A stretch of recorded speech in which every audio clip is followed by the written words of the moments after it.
Hey everybody, welcome to Lord Saunders Smokehouse. I am Lord Saunders, and today we're continuing our series on the Old Country Barbecue Pit's gravity-fed charcoal smoker. Now we've already done a video on the ribs, and those things came out far better than I anticipated. I was very concerned about a charcoal flavor or too much charcoal, but nope, it was smoky and delicious, great smoke ring, great bite. I mean, it was an incredible rack of ribs. This might be, as everyone else has experienced so far, the new exclusive rib cooker. So today we're doing the brisket, and the brisket is obviously one of my favorite pieces of meat. I mean, it's one of my slogans, they'll know you by your brisket. So I'm really interested to see how this will treat the brisket and how well it cooks. So let's get a brisket, let's start cooking it, and we'll see how it goes.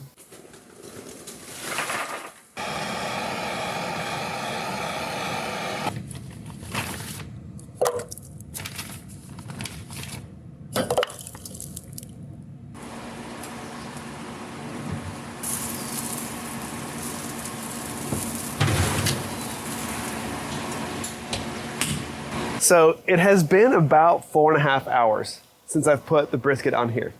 Let me take you back to the day that I've had and to how we got here. The battery died in the camera, so I got no footage of the trim or the seasoning of the brisket very early this morning. That was awesome. Then for the second day in a row, it's rained. So once again, I've had to use the tent and try to barbecue and get all my orders out, in addition to making a video with the pouring rain. We're in a momentary lapse, but that's how it's gone so far. Then, like a genius, forgot that I left the firebox door open when I ran an errand. And so basically for the first hour and a half of the cook, this thing was Dante's Inferno. It was ripping hot.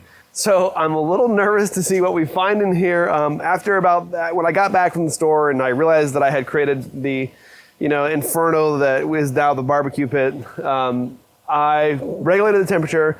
We've been averaging about 250. I kind of wanted to cook at about 250 to 275. Just kind of as a baseline. I think that the more I get familiar with the smoker and how it regulates temperature, I'll change that up a little bit. I'll go lower, a little bit lower to start, get that smoky flavor and that kind of stuff.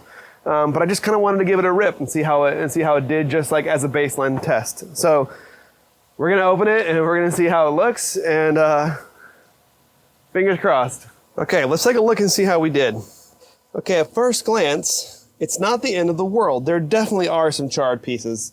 Yeah, probably around here and right over here, which makes sense. The brisket on the bottom actually looks okay, which is very encouraging, which means that the heat is going over, which I really like to hear.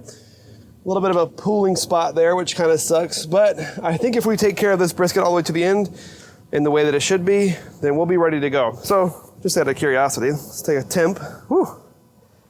167, 169. Okay, so like 170, 169. Okay, so this thing definitely cooked hot and fast for sure. I'm gonna put a little tin foil on there, kind of stop that burn, and then we'll continue cooking, and we'll give it about another hour. We'll check on it. I imagine it's gonna be ripping pretty hot, and then we'll be ready to go. Fat is actually feeling pretty good. Okay, it's been about 6 hours, so we're gonna open her up. It's cooking faster than I'm accustomed to. I'm not sure if that's because of the Dante's Inferno effect earlier, or if because this is just kind of like the nature of cabinet smokers in general. So let's open her up, let's get some fat render tests, let's take some temperature readings and see if it's time to pull it, or if we should let it ride a little bit longer. So we'll see if we need to wrap and or spray, and let's take a look. Okay, I've temped this guy, and I think he's ready to wrap. That's 171. It's feeling pretty probe tender, but I'm gonna wrap it. I'm getting like a good temperature reading of like 176 to 188-ish. So the fat render feels okay. You can see here it's like ready to give in a lot of these places, which is nice. I think that probably the best move now is to get it inside the wrap and get it back on the smoker to finish out. So let's get that going, and we'll see in a few.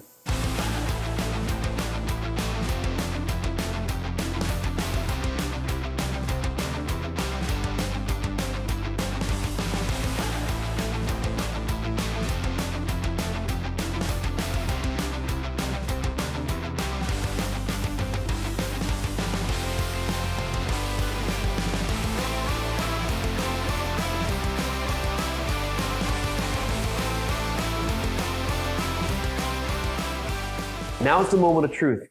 Did we ruin it with the Dante's Inferno oversight debacle, or were we able to save it and through the power of the charcoal gravity-fed offset smoker, be able to get a really good test and see what this tastes like?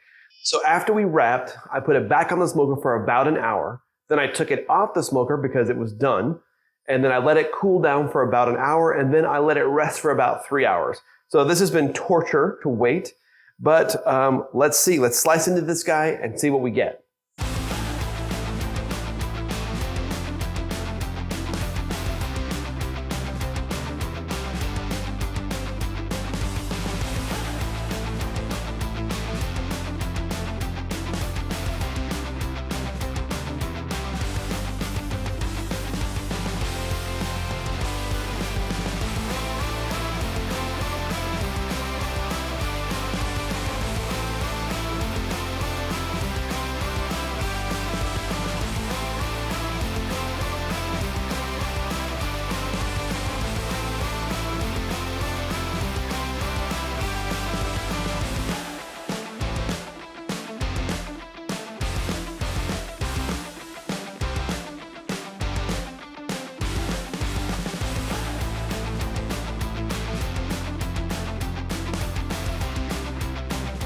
All right, overall, my final thoughts are I'm blown away. Everything was great. We did overcook it just a little bit because of the Dante's Inferno scenario, but overall, this came out incredibly well.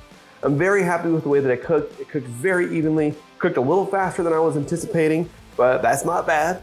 And I think that moving forward, this is gonna be something that I take with me on all my cooks, but when I'm on site, I will use this in my commercial cooking. This cooker has been just a phenomenal experience over the last couple of days. I'm really happy with it. I wasn't expecting something so great from the gravity-fed charcoal smoker. I've only had really kind of negative experiences with cabinet smokers in the past, so this was an awesome change of pace, and I'm really happy to see what else we cook with it. So check us out at LordSaundersSmokehouse.com, and we will actually send you some Central Texas barbecue cooked either on our new pit or on some of our other offset smokers. So thanks so much. Thanks for the support, and I look forward to hearing from you. If you do have any tips or tricks you want to throw in the comments, please do so, and I'll try to incorporate those in a future video. Thanks, guys, and we'll see you in the next one.